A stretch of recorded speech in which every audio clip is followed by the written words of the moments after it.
सैयद सरदार शाह साहब। Thank you जनाब speaker. मैं जो हमारी ट्रेजरी बेंचेस और अपोजिशन की जॉइंट रेजोल्यूशन है, एक इंसान स्टेटमेंट जो इंडिया के वज़ीर दिफा की तरफ से जो आई है, राजनाथ की तरफ से, मैं समझता हूँ ये उनका बयान एक पॉपुलर स्टंट के तौर पे उन्होंने इस्तेमाल किया है, क्योंकि जो यहाँ पे उनकी जो प्रीवियस जो मौक़े हक में जो उनकी रुसवाई हुई और उनके जो जहाज़ गिरे, जो उनकी एग्रेशन को पाकिस्तान ने जो मुंहतोड़ जवाब दिया, और उसके बाद फिर अगेन इसकी वही जो जहाज़ दुबई में वो करतब दिखाते हुए गिर पड़ा, और उसके बाद इंडिया में एक बहुत मैसिव लेवल पे मोदी के और उसकी गवर्नमेंट के खिलाफ एक क्रिटिसिज्म वहाँ पे स्टार्ट हुआ अक्रॉस द इंडिया।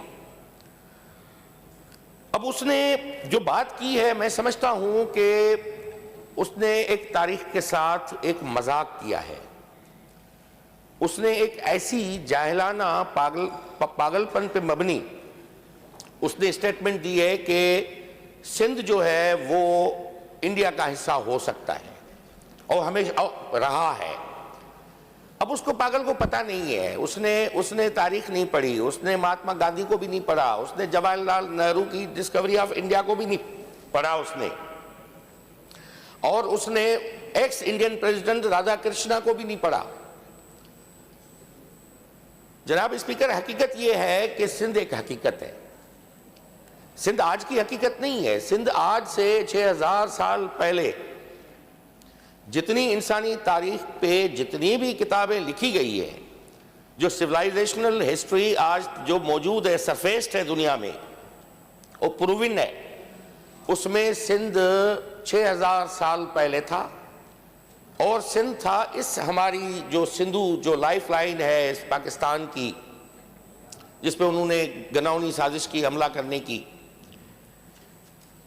ये उसके दम से वो तहजीब कायम हुई।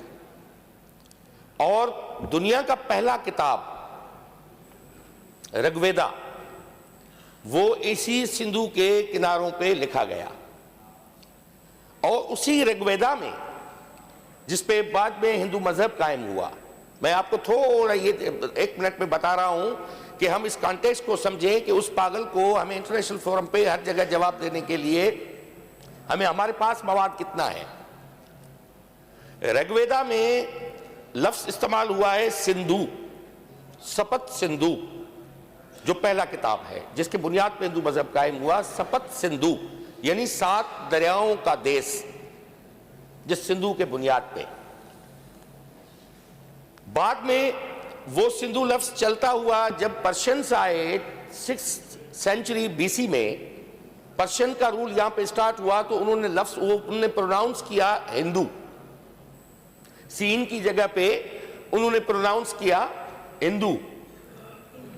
हिंदू हिंदू उसकी बुनियाद पे मजहब कायम हुआ, जो बेसिकली अगर आज ये क्लेम करे मुकेश चावला और हमारे दोस्त महेश और ज्ञानचंद ईसरानी कि वो ये हिंदू मजहब नहीं, ये सिंधु मजहब है, इसी के बुनियाद पे हिंदुस्तान नहीं वो सिंधुस्तान बनता है। भाई नेहरू ने लिखा है डिस्कवरी ऑफ इंडिया में, India is derived from Indus. तो उसके बाद जब ग्रीक्स आए तो ग्रीक्स ने उसको कहा इंडू, इंडू से उन्होंने किया इंडस, और India is derived from Indus.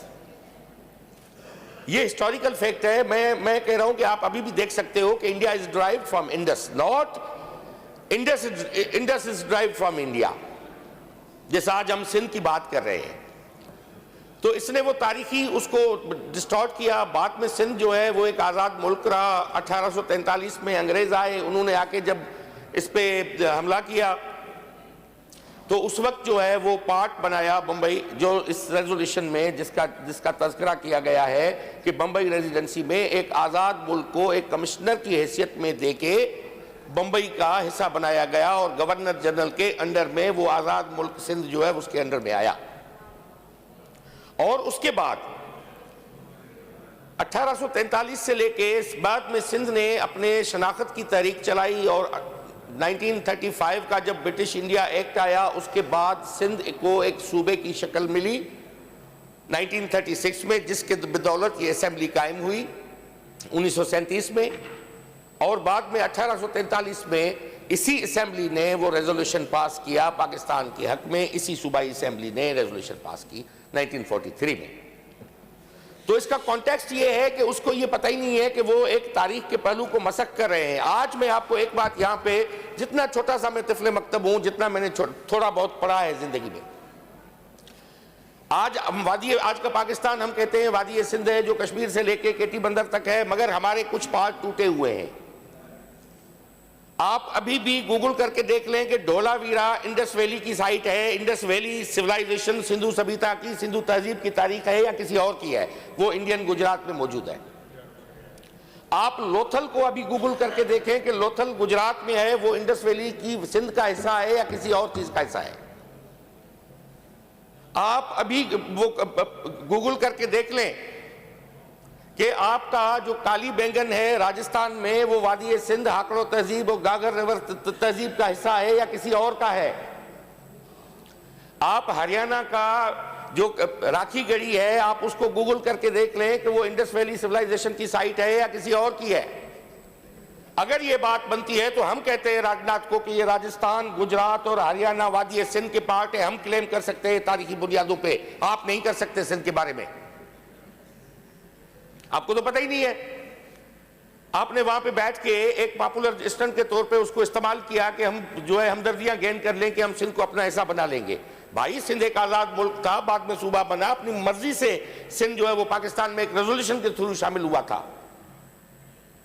आज जो जुल्म उन्होंने ढाए हैं वहां पे, वो वहां पे जो हमारे राजस्थान में, गुजरात में, आपके हरियाणा में जो हमारी मुस्लिम जो वहां पे आबाद है, जो सिंधी आबाद है, मैं सिंध से कहता हूं, मैं सिंधी जो लोग वहां पे सिंधी स्पीकिंग आबाद है, उनके साथ मोदी ने जो अशर किया था गुजरात का जब चीफ मिनिस्टर था, जिसको बुचर ऑफ गुजरात का नाम दिया गया, उनके साथ क्या अशर हुआ। आज कच्छ भुज में चले जाओ, आज बनी में चले जाओ, सिंधी स्पीकिंग वहां पे बोलने वाले बैठे हैं। भाई आप वहां पे दिल्ली में बैठ के, बॉम्बे में बैठ के भड़किया नहीं मारो, यहाँ पे कोई मराठा बोलने वाला नहीं है, वहां पे हमारे बोलने वाले बैठे। कल हम क्लेम कर सकते हैं कि राजस्थान, गुजरात और हरियाणा हमारा पार्ट है, historically should be given to us. हम वो वापस ले सकते हैं। कल कश्मीर हमारा हिस्सा रहा है, हमने हमेशा रेजोल्यूशन में बात की है, कश्मीर वादी सिंध का हिस्सा है जो उनके पार्ट में। आज वादी सिंध तो पाकिस्तान है, तो ये हमारा राइट बनता है। मैं सच्ची बात यह है कि उसकी जब स्टेटमेंट आई, एक मज़ाहिया किस्म का एक बयान था जिसको कोई पता ही नहीं था कि हम कल वापस ले लेंगे, ये उसका हिस्सा रहा है। अरे बाबा, अपने बड़ों के जो आपके माई बाप हैं उनके तो पढ़ो, उन्होंने क्या लिखा है। ये इंडिया नाम तो ब्रिटिश दौर में आके उसको इंडिया नाम दिया गया, ये हमेशा पहले तो इंडस ही काउंट होता था। तो मैं समझता हूं ये उसकी तारीखी हकायक को मसख करने की स्टेटमेंट है, डिस्टॉर्शन है तारीख की। और उन्होंने, हम यहाँ पे जो वादी सिंध के जो लोग हैं, जो कश्मीर से लेके केटी बंदर तक, उनकी उन्होंने दिलादारी की है। ये तारीखी हकायक को उन्होंने तोड़ मरोड़ के पेश किया है, इसको स्ट्रांगली कंडेम किया जाता है। और ये असेंबली पूरी जो है इसको कंडेम करे। और तारीखी फैक्ट कि आपकी रुसवाई, आपका डिफेंस सिस्टम वीक है, आपकी अपनी जो है डिफेंस लाइन कमजोर है, तो आप अपनी जो खामियां हैं वो छुपाने के लिए आप किसी और आज़ाद मुल्क और आज़ाद वतन के हिस्से को क्लेम नहीं कर सकते। ये अक़वाम मुत्तहिदा की फ्लैग्रेंट वायोलेशन है, एक डिक्लेयर्ड मेंबर कंट्री है, और आप वहां पे बैठ के जवाब दे रहे हो। मैं तो आज का केस नहीं, मैं तो 6000 साल से लेके आज का केस बयान कर रहा हूं। आप मुझे दिखा दें इस बीच में इंडिया का है। इंडिया है ही नहीं। इंडस से बना, वहां के बसने वाले लोग थे। आप ठीक है, आपकी गंगा, जमुना, ब्रह्मपुत्र पे जो सिविलाइजेशन है, हम उस पर उंगली नहीं उठाते, हम उस पर बात नहीं करते, क्योंकि हम दुनिया की तारीख की तहजीब, हम मौजब लोग हैं। हम दुनिया की उन अजीम तहजीबों और सिविलाइजेशंस का कदर करते हैं। आप हमारा हिस्सा है, गुजरात हमारा हिस्सा है, राजस्थान हमारा हिस्सा है, हरियाणा हमारा हिस्सा है। मेरा ये असेंबली के फ्लोर पे हो, मैं तारीखी तौर पे इन पे एक नहीं 100 किताबें उठा के आपको साबित करने के लिए तैयार हूं कि वो हमें मिलने चाहिए। हम क्लेम करते हैं कि वो हमारा पार्ट है, ये आपका न था, आप हमसे निकले हो, आप हमारे नाम लेके आप वहां पे बैठे हो, आपको शनाख्त हमने दी है, आप हम पे उंगली नहीं उठा सकते। I strongly condemn it. Thank you.